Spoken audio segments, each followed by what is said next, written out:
পালিয়ে যাওয়ার যখনই আমরা শেখ হাসিনার পতন বলবো তখনই পালিয়ে যাওয়ার কথাটা যুক্ত করব।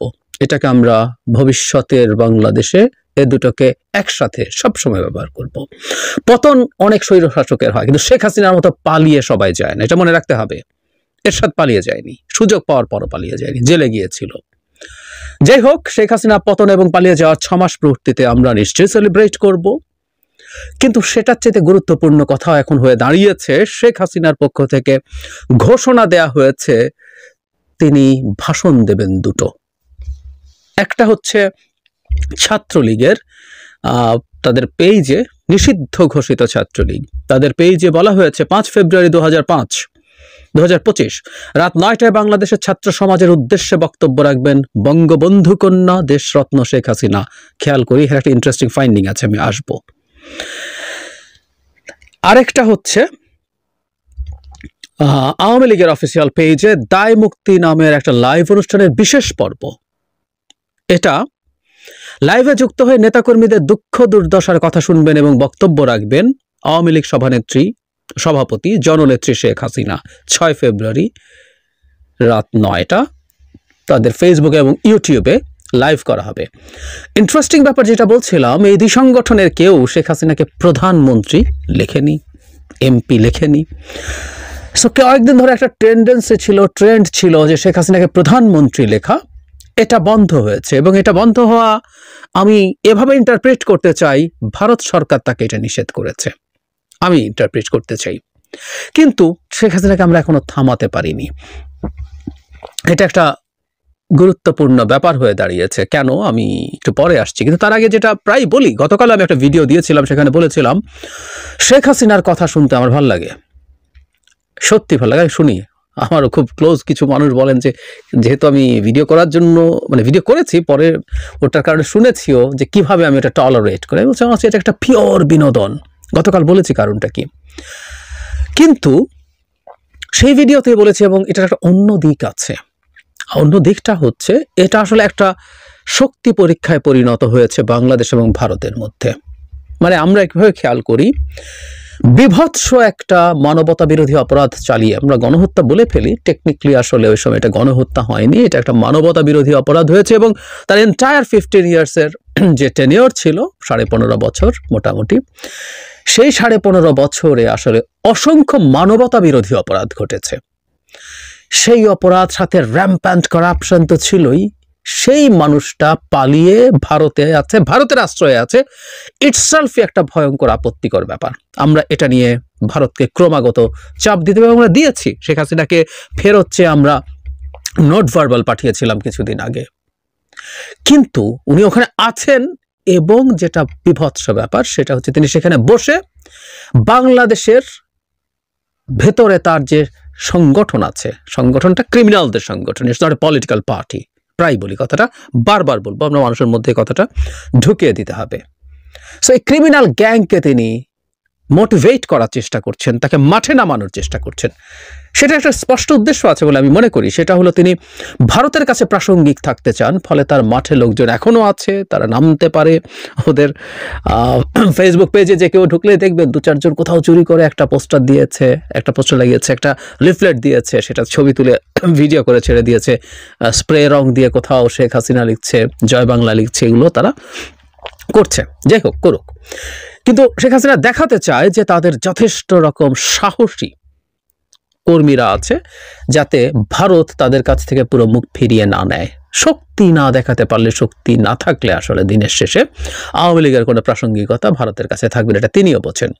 আরেকটা উদ্দেশ্য তার আছে বলে আমি মনে করি, সেটা হচ্ছে তিনি চান এই সব কর্মসূচির সময় তার লোকজন নিগৃহীত হোক, কোনো না কোনোভাবে চাপের মুখে পড়ুক, কিছুটা হলেও হামলার মুখে পড়ুক। আরামে বসে পুরো পরিবার এবং আওয়ামী লীগের ওপরের পর্যায়ে সবাই আরামে বসে থাকবেন। এখানে যারা মধ্যবর্তী, বিশেষ করে নিম্ন পর্যায়ের যারা আছেন, তাদেরকে বঙ্গবন্ধু টন্ধু বলে, মুক্তিযুদ্ধের চেতনা বলে রাস্তায় নামিয়ে তারা চান, ইনফ্যাক্ট তারা মনে মনে প্রার্থনা করেন যে তাদের উপর হামলা হোক, যাতে এগুলো দিয়ে তারা গ্লোবালি তাদের একটা ন্যারেটিভ তৈরি করতে পারে যে তারা তো নিষিদ্ধ সংগঠন নয়, কিন্তু তাদের উপরে তারপরও হামলা হচ্ছে। তারা পোস্টার দিতে পারছে না, লাগাতে পারছে না, লিফলেট দিতে পারছে না, তারা কোথাও মিছিল করতে পারছে না। এই রকম একটা উদ্দেশ্য আছে। সো তার অনেকগুলো উদ্দেশ্যের কারণে তিনি আসলে সরাসরি কথা বলছেন। তার চাইতে জরুরি কথা, এটা আমাদেরকে চ্যালেঞ্জ দেওয়া হচ্ছে, আমাদের সরকারকে চ্যালেঞ্জ দেওয়া হচ্ছে। আমাদের সরকার তাকে পাচ্ছি তো নাই, দেশে বসে তার ক্রিমিনাল গ্যাংকে তিনি অ্যাক্টিভেট করার চেষ্টা করছেন।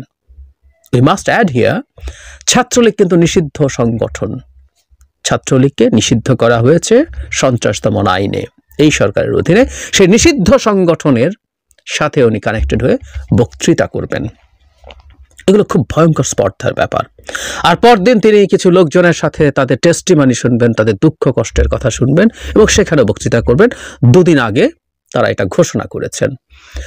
আমাদের মনে আছে নিশ্চয়ই, এর আগে বিদেশে 2-3টা জায়গায় তিনি এভাবে কানেক্টেড হয়েছিলেন, কানেক্টেড হয়ে তার বক্তৃতা করেছিলেন কিছু সভাতে। এবং সেখানে ব্রিটেনে, if I am not wrong, ব্রিটেনে আওয়ামী লীগের মন্ত্রী এমপিরা প্রেজেন্ট ছিলেন, প্রকাশ্যে এসেছিলেন। ব্রিটেনে এখনো অফ টপিক, ব্রিটেনের একটা ভিডিও ছড়িয়ে বেড়াচ্ছে, সেখানে তারা তাদের লিফলেট, তারা তাদের লিফলেট বিলি করছেন এবং অনেক বিলি করতে গিয়ে লোকজন নিচ্ছেন একটা সার্কাস, কিন্তু ওখানে তারা লিফলেট বিলি করছেন। Very interesting. মানে ওখানে ভারতে এগুলো করুক তারা। যাই হোক, যেটা বলছিলাম, সেখানে তিনি করেছিলেন এবং সেখানে প্রধানমন্ত্রী, এমপি এগুলো লেখা হচ্ছিল। এবার নেই। আমি আবারও বলছি, এটা একটা গুরুত্বপূর্ণ উন্নতি। তাদের অফিসিয়াল পেজে, আই রিপিট, তাদের অফিসিয়াল পেজে শেখ হাসিনাকে প্রধানমন্ত্রী হিসাবে আর লেখা হচ্ছে না। তারা রিয়ালিটি মাইনা নিচ্ছে, তাই না? ব্যাপারটা এরকম হয়ে গেল। কিন্তু তারপরও তার কথা বলা আমাদের সরকারের আসলে খুব টাফ হওয়া দরকার। আমি মনে করি সামনের 2টো কর্মসূচিকে মাথায় রেখে, আজই একটা আর একটা আগামীকাল, ভারতের রাষ্ট্রদূতকে, মানে হাই কমিশনারকে রীতিমতো তলব করা উচিত। তলব করে এটা নিয়ে খুব স্পষ্টভাবে চাপ দেওয়া দরকার। নোট ভার্বাল হলে নোট ভার্বাল দেওয়া দরকার।